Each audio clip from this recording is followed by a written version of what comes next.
One phone call to the Pentagon was all it took to destroy their careers and show the world that injustice has no hiding place. It was supposed to be just another drive through a sleepy part of Louisiana, the kind of place most people only pass, through on their way to somewhere else. General Naomi Ellsworth had made drives like this 100 times before.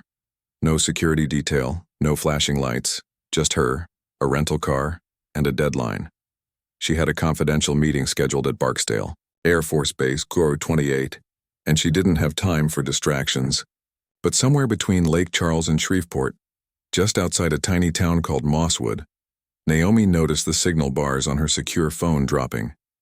She needed to make a call. Not tomorrow, not in an hour, right now. She spotted an old, half-forgotten gas station, Kelly's Fuel and Food, and pulled into the cracked, uneven lot.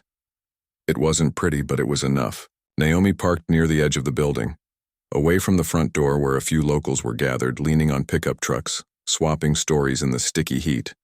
She didn't think twice about it. To her, it was just a place to get a quiet minute. She moving, casually scanning the lot the way she was trained to, but staying focused on the call. A few people near the gas pump started to glance in her direction. She didn't look like the folks who usually stopped around here, and certainly not someone in authority without a badge or uniform. She wore jeans, plain sneakers, a loose olive green jacket, and a ball cap pulled low over her short twists. Ordinary clothes, nothing that screamed four-star general, and that was exactly how she wanted it. 2. None. But not everyone saw it that way. Inside the station, a woman named Paula Sweeney was watching from behind the counter.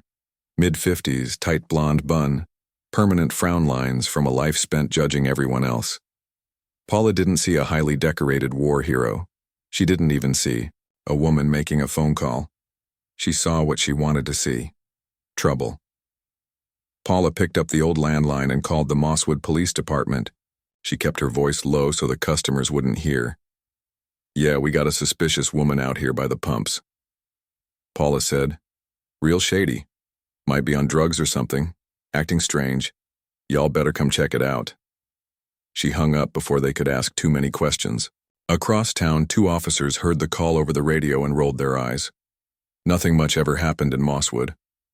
They didn't mind stirring the pot a little if it broke up the boredom. They threw on their sunglasses, jumped into their cruiser, and sped toward the station. Meanwhile, Naomi remained by her car trying to stay laser-focused on the conversation.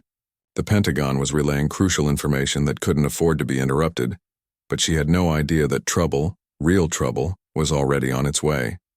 But just as Naomi reached for her next orders, she noticed flashing lights reflecting off the station windows, and everything around her started to shift.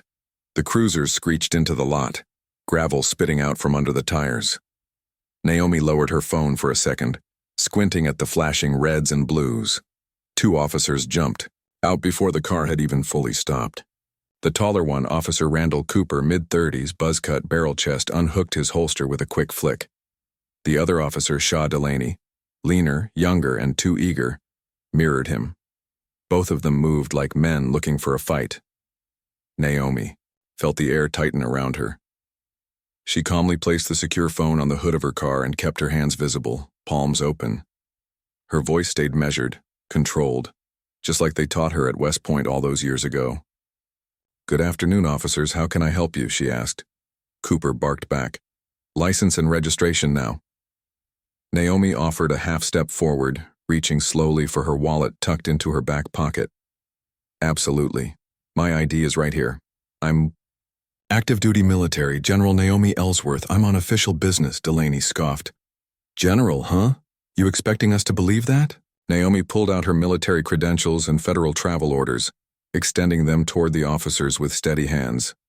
Cooper snatched them away, barely glancing at the documents before shaking his head. "This is fake," he said, tossing her ID onto the hood like trash. Naomi blinked, stunned for the first time. "Sir, I assure you, shut up," Delaney snapped. "You think you can play us, lady? You picked the wrong town for that." A small crowd was beginning to form. Customers, station workers, drivers who pulled in for gas and decided to stick around for the free show. Some whispered, some laughed. No one stepped in. Naomi's training screamed at her to de-escalate, but every instinct also told her that these men weren't looking for answers. They had already decided who she was and, worse, what she wasn't. Officer Naomi tried again, her voice low and even. "Please contact your supervisor. You're making a serious mistake." But Cooper already had cuffs in his hand. "Turn around, hands behind your back." Naomi didn't move. She stood her ground. Not in defiance, but because something inside her broke loose. Something heavy. "I am a general in the United States Army," she said, her voice sharp now. "You are unlawfully detaining me." Cooper laughed. Actually laughed loud enough that the people watching heard it echo against the pumps. "Yeah, and I'm the president. Now turn around." Before Naomi could say another word, Delaney grabbed her arm roughly. Cooper forced her other wrist behind her, back. The cuffs snapped tight enough to pinch the skin. Naomi clenched her jaw, swallowing the flood of humiliation that rose up hot and fast. Somewhere behind her, the secure phone, still connected to the Pentagon, clattered to the ground. The voice on the other end, hearing the chaos, started yelling her name. But the officers didn't notice. Or maybe they didn't care. Cooper shoved Naomi against the side of her rental car hard enough to rattle the door. Gasps rippled through the small crowd. "Got her," Delaney said, like they'd just caught a prize. Naomi, breathing hard, stared straight ahead at the greasy window of Kelly's Fuel and Food, her reflection fractured into pieces by the dirt and grime. In that moment, she wasn't a general. She wasn't even a person to them. She was just someone to be thrown around because they could. But inside the Pentagon, alarms were already blaring, and Naomi's disappearance wouldn't stay unnoticed for long. Back at the Pentagon, the secure call had gone from strange to alarming in under 60 seconds. Lieutenant Commander Bryce Hanley, sitting behind a wall of monitors in Washington, D.C., stared at the blinking line labeled Jen Ellsworth. Secure. The audio feed was a mess. Background noise, scuffling sounds, voices shouting words he couldn't quite make out. Then nothing but static.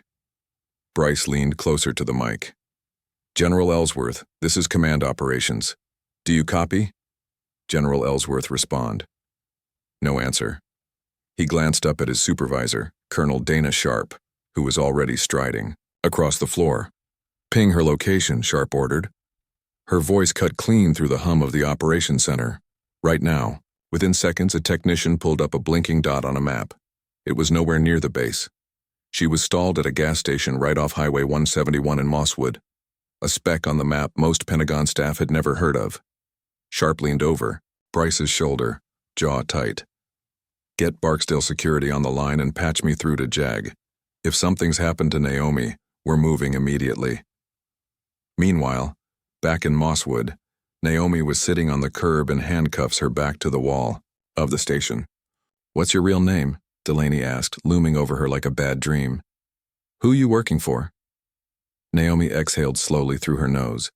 "You have my ID, my travel orders. Everything you need is right there." Cooper snorted. "Lady, you're about 2 seconds from being booked for obstruction. Don't push it." Naomi said nothing. She wasn't going to give them the satisfaction of seeing her beg. Out of the corner of her eye, she caught people pulling out their phones, recording, whispering. Finally, the manager, Paula, stood by the door, with her arms crossed, smirking like she was watching a backyard wrestling match. They grabbed her secure device, stepped out for better reception, and raised the phone to her ear. "General Ellsworth, verifying identity. Initiating briefing," she said, her voice low and professional. The Pentagon officer on the other end started the briefing immediately. Sensitive movements, real-time orders, things only a handful of people had clearance to hear. Naomi kept her eyes. Whole thing was spinning out of control, and nobody seemed interested in stopping it. Suddenly, Delane's radio crackled to life. "Dispatched to Unit 3. Confirm you have detained subject." Cooper grabbed the radio off his belt. "Affirmative. Female, early 40s, refusing to cooperate." Another pause, then be advised. "Subject is flagged federal. Repeat, flagged federal. Pentagon has initiated emergency contact. Release immediately and await further orders." "There you are." Blood drained from Cooper's face. Delaney dropped his smug grin. "What the hell?" he muttered. Naomi, still sitting there, said nothing. She just stared up at them, waiting. Cooper fumbled with his keys, unlocking the cuffs without meeting her eyes. He muttered something that sounded halfway between sorry and ma'am, but didn't have the backbone to say it properly. Naomi stood up slowly, flexing her wrists where the metal had dug into her skin. The crowd was dead silent now. Even Paula's smirk had slipped. Naomi picked up her phone from the ground. The screen was cracked. Connection lost. Sensitive information possibly compromised. She looked at both officers dead in the eye. "You're going to regret this," she said quietly. "Not tomorrow. Not next week. Today." Cooper opened his mouth like he was about to argue, but a new set of flashing lights lit up the parking lot. This time, it wasn't local cops. It was a convoy of black SUVs from Barksdale Air Force Base, tires screaming against the asphalt. But Naomi wasn't waiting for backup. She was already gathering herself for what needed to happen next. The doors of the black SUVs swung open almost in unison like something out of a movie. But there was nothing glamorous about the way the officers from Barksdale moved. It was pure urgency. No smiles, no greetings, just clipped orders and tight faces. Leading the team was Lieutenant Colonel Darren Mosley, mid-40s, sharp-eyed and not here to make friends. He crossed the lot in long strides, a folder tucked under one arm, his gaze locking immediately on Naomi. "General Ellsworth, are you injured?" Mosley asked, his voice carrying across the lot. Naomi shook her head once. "No, Colonel. Minor. Abrasions." The bigger injury was to their careers. Cooper and Delaney shifted nervously, realizing a little too late just how deep they were in. The other Air Force security officers quickly closed ranks around Naomi, positioning themselves between her and the Mosswood cops without even being asked. Mosley turned to the local officers, stone-faced. "You are hereby ordered to stand down pending federal investigation. Any further action on your part could be construed as obstruction of justice." Cooper stammered. "We didn't know who she was. That's not an excuse." Mosley cut him off. "You had documentation in your hand. You had everything you needed." Delaney tried to play the tough guy still. She was acting suspicious. Mosley stared at him for a long moment, then said quietly, "You saw a black woman on a phone call and made a choice. That's going to follow you for the rest of your life."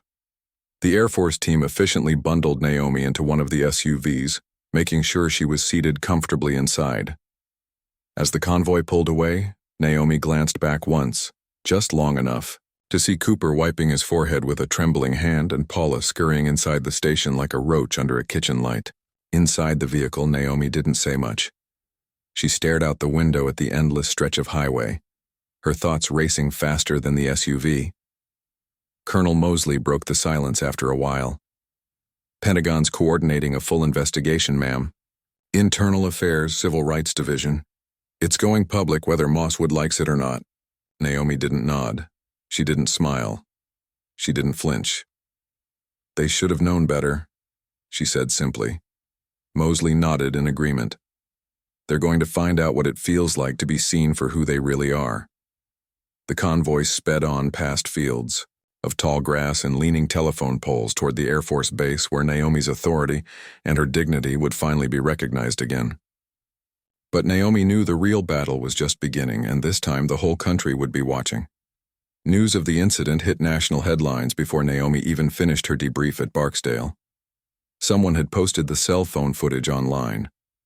Raw, grainy video showing two Mosswood cops handcuffing a woman who calmly explained she was a U.S. Army general.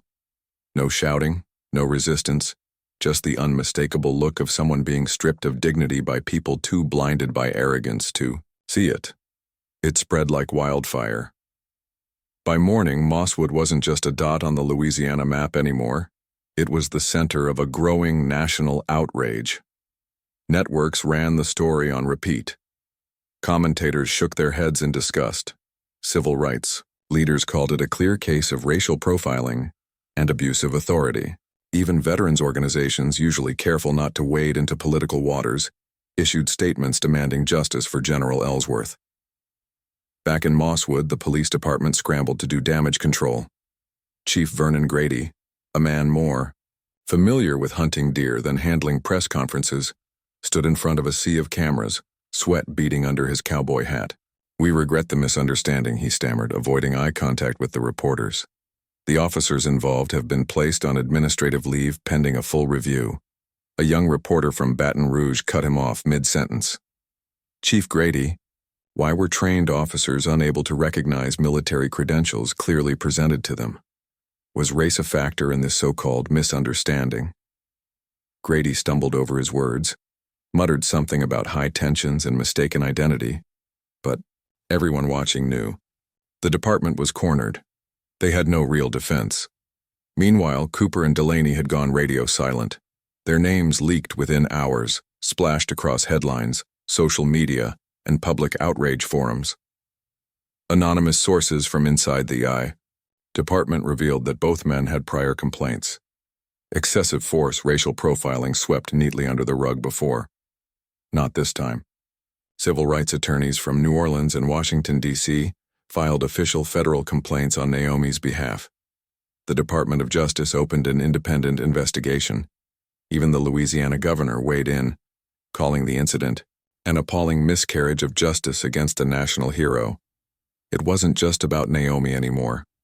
It was about every person who had been doubted, dismissed, degraded because of a uniform they didn't wear, a color they couldn't change, or an assumption they couldn't stop someone else from making.